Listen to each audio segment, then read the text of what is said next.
प्रभु यीशु को जानना बहुत ज़रूरी है। सत्य परमेश्वर को जानना बहुत ज़रूरी है। विश्वास में बहुत मजबूती है, बहुत सबसे बड़ी चीज़ है। जिस दिन यीशु पर विश्वास करोगे आपका पूरा जीवन बदल गया। सच्चे सच्चे मन से, सच्चाई से विश्वास करो।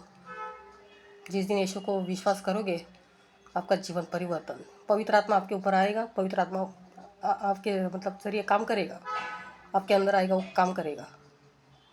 तो हम सब क्या है, हम जरिए पवित्र आत्मा आपको मार्गदर्शन करेगा। नहीं तो पवित्र आत्मा को तो कई कलीसिया में पूरी वाट लगा दिया, पूरा उसको मार्केट बना दिया पवित्र आत्मा का।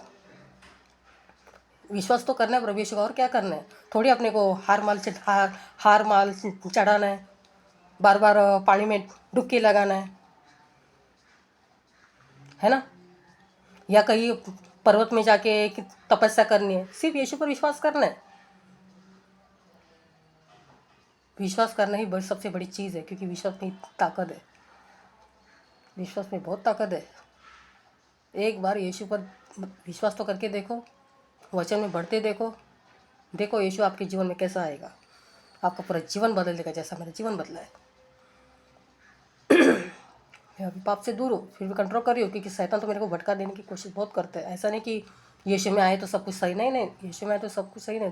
दुख को तो अपने को दुख को भोगना ही पड़ेगा, अपनी इच्छा को त्यागना पड़ेगा। ऐसा नहीं कि यीशु में आए तो सब कुछ ठीक होएगा।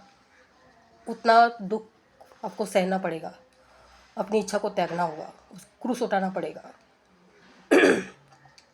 तो कई कलीसिया में ये बताता रहे यीशु आए तो सबको आपको प्यार मिलेगा, सब कुछ मिलेगा, पर कोशिश करो, है ना, कोशिश करो, वचन में बढ़ो, विश्वास में कैसे भी करके। मैंने भी अभी एक दो बार मेरे को बताया, मैं जल्दी से विश्वास नहीं की। बहुत टाइम लगा मेरे को सब समझने में, कंट्रोल करने में, वचन में बढ़ने में, विश्वास प्रभु में बढ़ने में बहुत टाइम लगा मेरे को। किसी को जल्दी होता है, किसी को टाइम लगता है, पर बहुत ज़रूरी है, बहुत ज़रूरी है। कोई पर्वत में नहीं जाना है, कि कहीं पानी में डुबकी नहीं लगाना है बार बार, या कहीं हार फूल चढ़ाना नहीं है, कुछ भी नहीं। सिर्फ यीशु को विश्वास करो, दैट्स इट। यीशु आपके ऊपर काम करेगा। वो चाहता है वैसा आपको चलना होगा, क्योंकि प्रभु इच्छा के अनुसार ही आपको चलना है, अपनी मर्जी से नहीं चलना है, क्योंकि आप उसके अभी हो चुके हैं, क्योंकि यीशु ने हमें मोल लिया है ना। हाँ, यीशु ने हमें मोल लिया है, तो उसके मर्जी से ही हमें चलना है, क्योंकि उसने हमारा दंड भोगता है, पूरे मानव जाति का दंड भोगा है उसने। तो उसके लिए हम इतना भी नहीं कर सकता, करना चाहिए। हम क्या है, कुछ भी नहीं है उसके सामने, मिट्टी। ऐसे फूक मारो के तो ख़त्म। ना कहीं जगह मेणबत्ती लगाना है, माथा टेकना है, हार फूल चढ़ाना है, कुछ भी नहीं करना है, जैसे क्रिश्चियन लोग करते हैं चर्च में। क्योंकि परमेश्वर किसी मंदिर में, मूर्ति में, पत्थर में नहीं रहता। परमेश्वर अपने अंदर रहता। पर अंदर कभी रहेगा, ये शरीर पवित्र रहेगा तभी तो अंदर रहेगा वो। नहीं तो बुरी शक्ति तो अपने खड़ी रहती है, वो तो सर पे अंदर भी काम करती रहती है, वो तो पाप में भटकाती है, बस एक ही काम करती है। प्रभु पर विश्वास करना, अपना जीवन वचन में अनुसार चलना, प्रभु के मार्ग पर चलना, जैसा आपने विश्वास किया उसी पर पवित्र आत्मा आप में काम करेगा, आपके अंदर आएगा, वो आपको मार्गदर्शक करेगा। ऐसे एक ही टाइम नहीं, पल पल मार्गदर्शक करेगा। कहीं अपने से गलती हो तो वो संभालेगा, मतलब सहायता करेगा। गलती हो तो उससे माफ़ी मांगो, प्रभु मुझे माफ़ कर, तू ये मुझे रास्ता दिखा, और दिखाता है वो। मैं अपनी बात कर रही हूँ, दिखाता है वो। इसके लिए यीशु को बहुत जानना ज़रूरी है। हर एक मानव जाति यीशु को जानना ज़रूरी है, विश्वास करना ज़रूरी है, पर ज़बरदस्ती नहीं। बाकी परमेश्वर किसी के ऊपर प्रकाश डालना है या तो किसी को अंधेरे में रखना है, उसकी मर्जी, पर हमारा बताना फ़र्ज़ है। मैंने बोल दिया है ना। वचन की बातें सिखाएगा पवित्र आत्मा, है ना। जीवन कैसा चलना है वो सिखाएगा। यीशु से हमें बार बार मिलाते रहेगा, यीशु के संगति में बनाते रहेगा हमको, कभी दूर नहीं करेगा पवित्र आत्मा। पवित्र आत्मा का ये काम है। बाकी होठ हमारे शब्द प्रभु के वचन में सीधा लिखा है, जहाँ कहीं तुम जाए तेरे होठ मेरे शब्द रहेंगे। तो वही उसी टाइम उसमें तुझे कुछ सोचना नहीं है, बस तुम खड़े रहो, बोलते रहो, बोलते रहो, बोलते रहो। ऐसा नहीं कि कुछ भी बोलते रहो। वचन का ज्ञान होना ज़रूरी है, उसके लिए प्रभु की संगति में रहना ज़रूरी है। यस, जितना हम सब खाने पीने में एंजॉय करने में बिताते हैं ना, उतना प्रभु में बिताओ। ये सब क्या है, व्यर्थ है पूरा। सांसारिक जितना भी ज्ञान है, जितना भी चीज़ें जो भी है, सब व्यर्थ है। एक न दिन फिनिश। तो वो हिसाब से जीवन जियो। प्रभु यीशु से हमें सदा जुड़ते रहना है, वचन कहता है, क्योंकि वचन में ऐसी ताकत है जो जिंदा कलाम है, और विश्वास में ऐसी ताकत है जो प्रभु में सदा बनाए रहते हैं।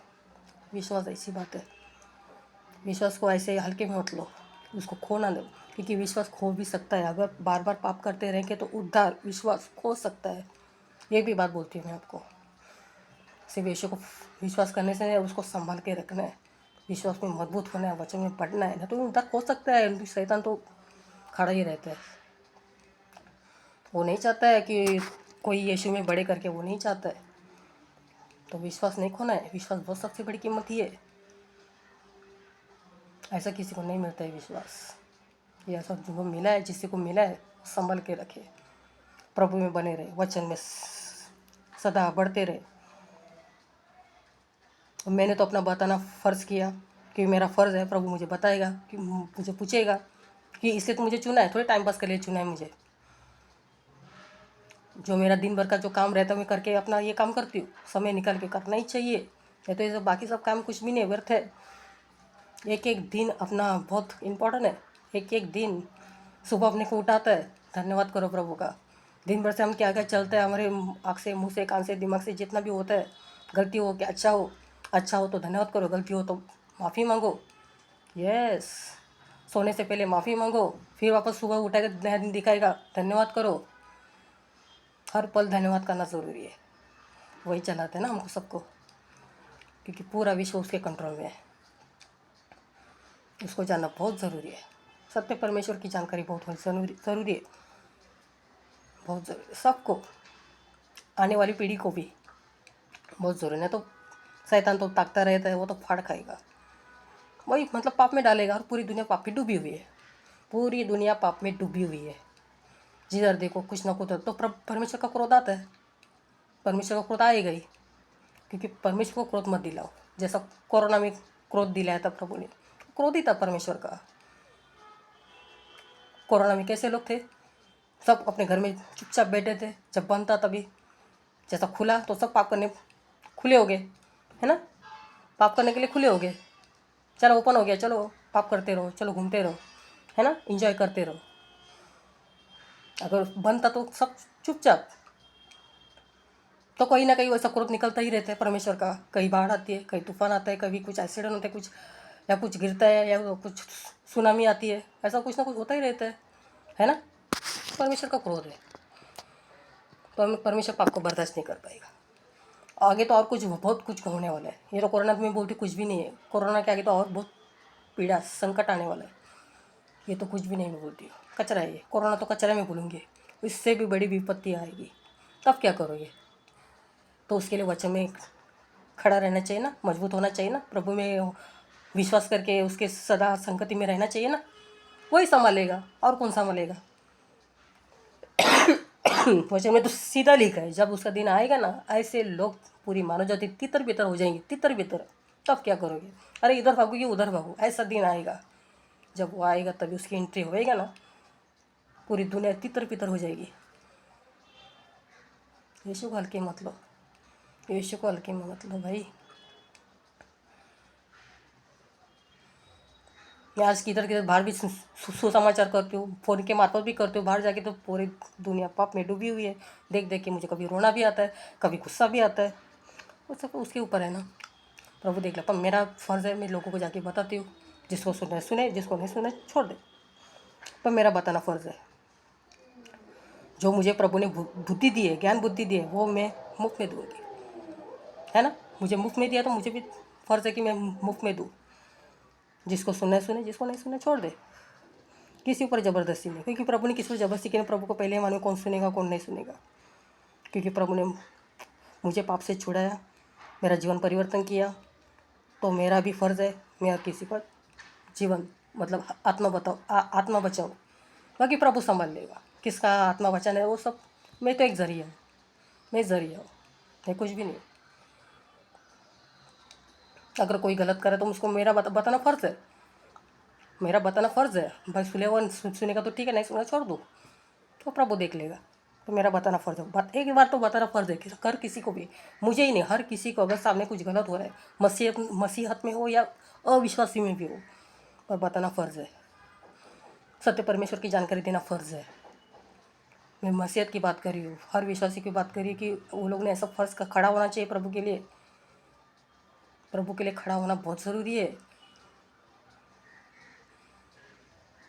ये जीवन ऐसे ही मत बिताओ, खाओ पियो ऐश करो चलो हो गया, जैसे कई विश्वासी भी करते हैं। अविश्वासी तो करते ही रहते हैं, तो विश्वासी भी ऐसे ही करते हैं। शरीर तो एक न एक दिन ख़त्म होएगा, है ना। पर आत्मा बचना चाहिए तो क्या करना चाहिए? यीशु का सुसमाचार वचन में बढ़ना चाहिए, विश्वास करना चाहिए यीशु में, तभी तो आत्मा बचेगा। नहीं तो आत्मा भी गया नरक में। ये शरीर क्या है? मिट्टी है, ऐसे फूक मारे तो ख़त्म। पर आत्मा, आत्मा इंपॉर्टेंट है। शरीर का कोई वैल्यू नहीं है, कुछ भी वैल्यू नहीं, शरीर कुछ भी नहीं है। तो ज्ञान होना ज़रूरी है, सत्य परमेश्वर का ज्ञान होना ज़रूरी है ना। सत्य परमेश्वर का ज्ञान होना ज़रूरी है। चलो, गॉड ब्लेस यू। जय मसीह की। Bye bye.